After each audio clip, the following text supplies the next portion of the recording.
So after President Trump's report on this possible truce, on this 5-day halt, there are reports now suggesting that Pentagon is weighing on troop deployment. The 82nd Airborne on Iran seems to be on standby with 3,000 troops that are ready for a rapid move. According to reports, Karg Island may be a possible target, and Pentagon officials, however, not coming out clearly, but when it comes to news reports that has been suggesting that the combat forces would come from a brigade of about 3,000 soldiers capable of deploying anywhere in the world within 18 hours. Now, senior military officials seems to be weighing a possible deployment of combat brigade from the Army's 82nd Airborne Division and some elements of the division's headquarters staff to support the U.S. military operations in Iran. The officials have described military actions as a prudent planning, noting that nothing has been ordered by Pentagon yet or even by the U.S. Central Command.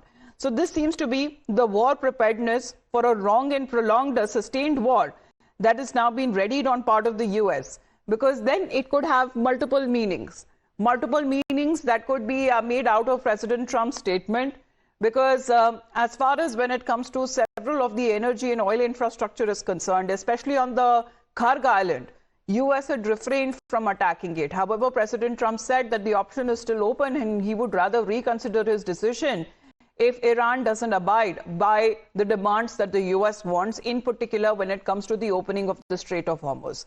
However, Iran has struck a defiant chord, unrelenting, saying that the war is not over till they call it off, because they have called for a set of guarantees and demands there, which seemingly would be unacceptable to either of the parties, whether be it the US, whether be it to Israel. But this seems to be a big development that has now happened, because boots on the ground seems to be one of the multiple options there. But is it even being seriously considered? Because this seems to be one of the last resorts. What we are looking at is the US military deployment on the ground in Iran. But what President of the United States has been repeatedly saying, that as far as the leadership is concerned of Iran, that has been wiped out, military objective largely that has been obtained, and even when it comes to the Navy, which is bottom of the sea, the Air Force that has been destroyed, and as far as the main areas of concern is said, missile launchers and drone facilities, well, the US Central Command seems to be going after them and saying that as far as nuclear facilities is concerned, Iran is in no way or power to have any nuclear weapon in the long run. So exactly when it comes to the ground objectives, have that been achieved or not on part of the United States? Because the threat still remains. Is this a pause, a call for peace, or is this a pause for a bigger storm or a bigger war to come? Well, let's connect with Srinjoy on this. Srinjoy, good morning. President Trump's plan, again, there is no saying with any certainty of what's going to happen next, because they are already planning for the deployment of at least 3,000 military, the troops coming in from the US side in Iran if needed. Srinjoy? Yes, the 82nd Airborne is one of the most elite divisions of the U.S. Armed Forces. So is the 101st. But the fact that they are on alert, the fact that the Marines are on alert, is also a sign that if things go wrong, something else has to be done. So again, as I said, it's important that we have to see what happens today. There's a lot of talk, but what kind of action will happen today? That remains to be seen. Yes, the 82nd has been talked about earlier, so have the Marines. So what happens today? What does America do? What does Iran do? What does Israel do? Well, that seems to be, today will only say, because otherwise it would have marked the 25th day of the conflict. But all of the three sides have been given different versions altogether of what the current circumstances look like. Let's, in the meantime, talk about the ongoing US, Israel and Iran conflict, because we will still call it, ongoing, because this is just a pause that has been announced by President Trump, a 5-day military operations that have been halted against Iran, where he has stated that US and Tehran have been holding talks in the last 2 days, which, according to President Trump, has been quite constructive. And these discussions will continue over the next week. And as a result, all strikes on Iran's power infrastructure and energy infrastructure has been temporarily paused. This is a statement coming in from President Trump. We have had very, very strong talks. We'll see where they lead. We have major points of agreement. I would say almost all points of agreement.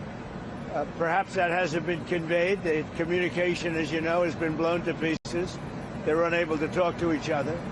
But we've had very strong talks. Mr. Witkoff and Mr. Kushner had them. They went, I would say, perfectly. I would say that if they carry through with that, it'll end that problem, that conflict, and I think it'll end it very, very substantially. Now, this seems to be a declaration that is coming from President Trump when he had set a 48-hour deadline, and that deadline had just a few hours left to end. But right after President Trump halted the strikes, crude oil prices, which had surged relentlessly since the start of the war, plunged sharply. Brent crude has fallen more than 12% from the previous day's closure. That reflects relief when it comes to the global markets, because the markets that largely run on sentiments, on statements, immediately saw the effect when it comes to the ongoing conflict, when it comes to this sharp fall that has now been said, and this is coming down from 114, it was last projected on the 23rd of March, to now below $100 per barrel is a significant turning point, because as earlier measures were announced by Trump to boost market sentiment and had failed in providing a lasting impact, because he was giving hints sometime or the other that the war may end soon. Let's take a look exactly when it comes to the markets, how they have been reacting, because Brent crude that fell by nearly 12%. So for now, it is being said that per barrel, it is amounting to $99. That is below the $100 mark. Dow Jones Industrial has also gone up by 790.67 points. This is also an upward trajectory that has now been looked upon.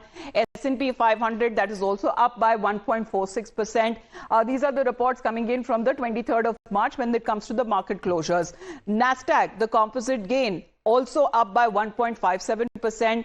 Dow futures, that is also up by 762 points, that is being suggested. And all of this, maybe it will also reflect as far as the markets in the Indian side on the Asian markets is also concerned, because for the last several days, markets have been seeing a virtual bloodbath.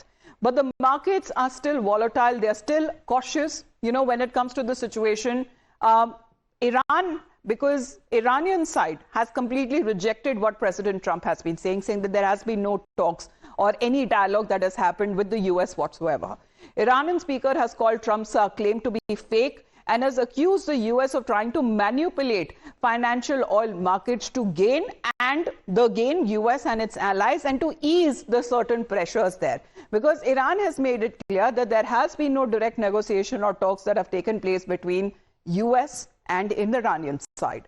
But Brent crude, however, what we are talking about, we just showed you last figure that suggested a sharp decline in the prices, but it seems that it is back at the $100 per barrel mark. Now, WTI seems to have surged to over 3%, and this is where what we are looking at as the markets that has been volatile, because immediately after President Trump's halt position that he has taken in the war, it fell down, and it seems that it has gone up, not much, not significantly much that has been seen in the last few days, but in hours itself, we're looking at the impact as the focus on the price pressure has been building globally. So that seems to be what we are looking at least $100 mark that it seems to have hit once again. Rishabh, as I said, the markets run on statements and on sentiments. What President Trump has said has been completely denied from the Iranian side. Well, see, one thing is very clear. While Donald Trump say, Amita, that, there is a 5-day pause and there will be discussion, and over the weekend there have been discussion for that matter since Sunday evening, Iran says that there is no direct discussion or talk between Washington and Tehran.